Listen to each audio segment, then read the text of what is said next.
नमस्कार. आजच्या नवीन व्हिडिओमध्ये तुम्हा सर्वांचं अगदी मनापासून स्वागत. तर पूर्वीच्या काळी लग्नाच्या जेवणात तोंडी लावण्यासाठी आंब्याचं लोणचं बनवलं जात होतं. तर ते लोणचं कसं बनवायचं ते आज आपण पाहूयात. आजकाल बाजारात मिळणारं रेडीमेड लोणचंच लग्नामध्ये वाढलं जातं, पण पूर्वी मात्र लग्न म्हटलं की हे अशा प्रकारचं लोणचं बनवलं जायचं. या लोणच्याची खासियत म्हणजे या प्रकारे बनवलेले लोणचं फक्त एका दिवसात मुरतं आणि तरी देखील ते 10 ते 15 दिवस अगदी सहज टिकतं.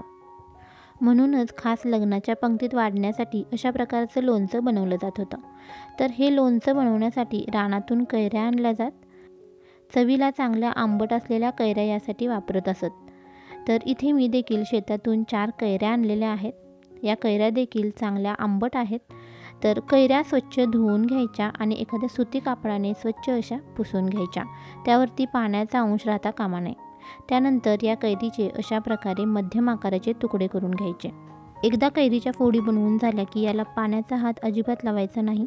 शिवाय कैरीचे तुकडे करताना तुम्ही जो कोणता चाकू किंवा विळी वापरतात ती सुद्धा चांगली ड्राय करून घ्यायची.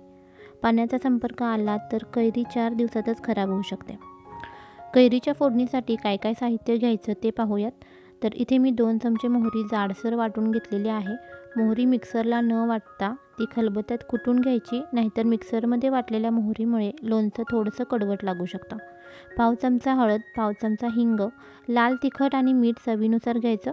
सोबतच लसणाच्या 2 गड्ड्या इथे सोलून घेतलेल्या आहेत. फोडणीसाठी 4 चमचे तेल घ्यायचं.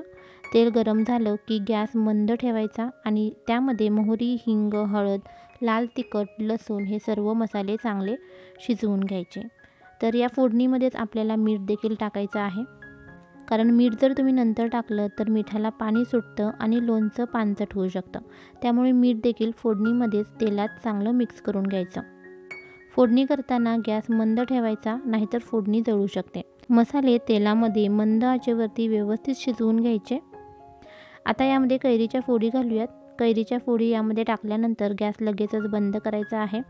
कैरीच्या फोडी मसाल्यामध्ये चांगल्या मिक्स करून घ्यायच्या आणि मिश्रण थंड होण्यासाठी ठेवायचं. इथे आपलं झटपट बनणारं लग्नाच्या पंक्तीतलं आंब्याचं लोणचं बनवून तयार झालं. थंड झालं की एखाद्या काचेच्या स्वच्छ आणि ड्राय बरणीमध्ये हे लोणचं ठेवायचं. फोडणी घातलेली असल्यामुळे हे लोणचं एका रात्रीतच छान मुरतं. पूर्वीच्या लग्नांमध्ये लग्नाच्या आदल्या दिवशी सर्वजण बसून कैरीच्या फोडी करत आणि हे लोणचं बनवत. आणि लग्नामधलं लोणचं जास्त क्वांटिटीमध्ये असायचं, त्यामुळे त्याची एक वेगळीच चव लागायची. तुम्हीही हे असं लग्नातल्या पंक्तीतलं लोणचं तुमच्या लहानपणी एन्जॉय केलं असेल. आजची ही रेसिपी जर तुम्हाला आवडली असेल तर तुमच्या प्रतिक्रिया द्यायला अजिबात विसरू नका. व्हिडिओ आवडला असेल तर व्हिडिओला लाईक करा, शेअर करा आणि चॅनलला सबस्क्राईब करून ठेवा, म्हणजे असेच छान छान व्हिडिओ तुम्हाला मिळत राहतील. पुन्हा भेटूया अशाच एखाद्या छानशा रेसिपीसोबत. तोपर्यंत तुमचा निरोप घेते. धन्यवाद.